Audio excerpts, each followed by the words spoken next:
So there are several reasons why someone might want to be doing a screencast.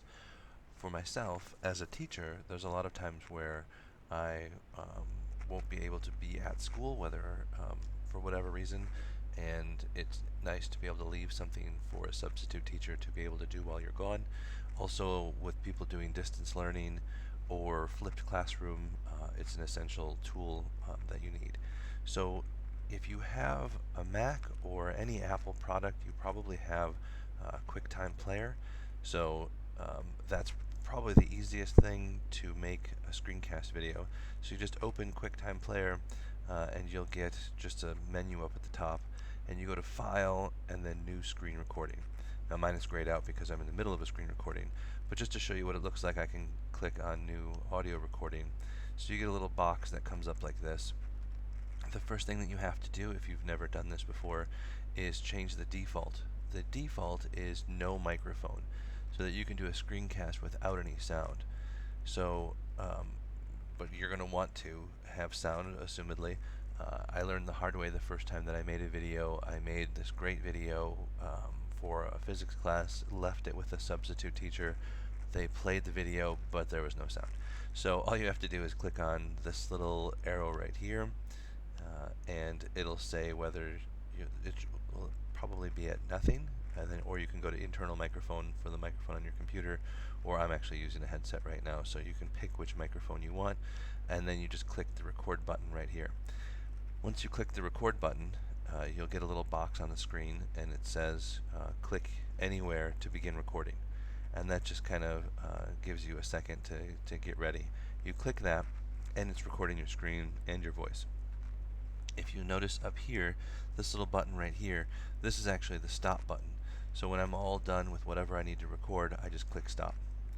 So then I can close this. One of the other things that I wanted to show you is if you notice the size of my cursor here. So there are separate programs out there for highlighting your cursor and all those things. But if you're using a Mac, you can just go to System Preferences. And on System Preferences, you go down here to Accessibility.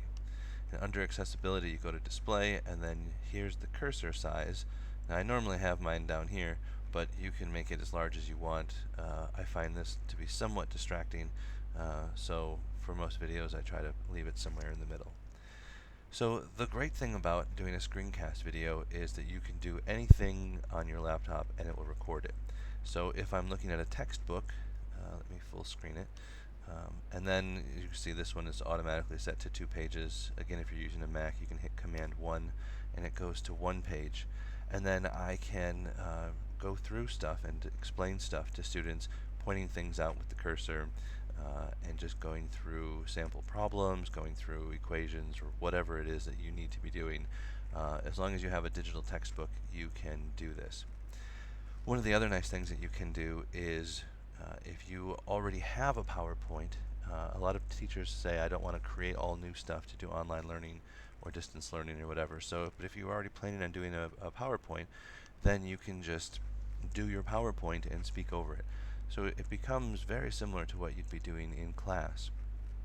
You just open your PowerPoint and explain whatever you need as you go through. So this makes it very easy for you to use a PowerPoint that you already have and make it a screencast that you can share with your students. I always like doing these for when I'm gone, just because it's difficult to teach some of this material for someone who isn't familiar with it.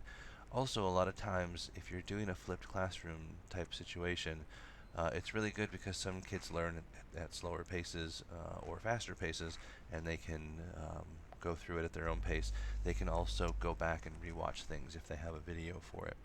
So that's just the general idea of making a video, which is fairly simple. When you're all done with whatever it is that you're doing, you just go up here and you can, I would click stop, and then the video screen will pop up, and you can either save it, which I can't do right now obviously, but that's going to be a relatively large file size. So if you're recording a video that you want high quality, that's great, do that. If not, you can go over here to export as, and you go down to 480p. For most of the stuff that we're doing, we don't need, I'm doing a PowerPoint with text on it, I don't need super high video quality. So the smaller you make this, the smaller your file size will be.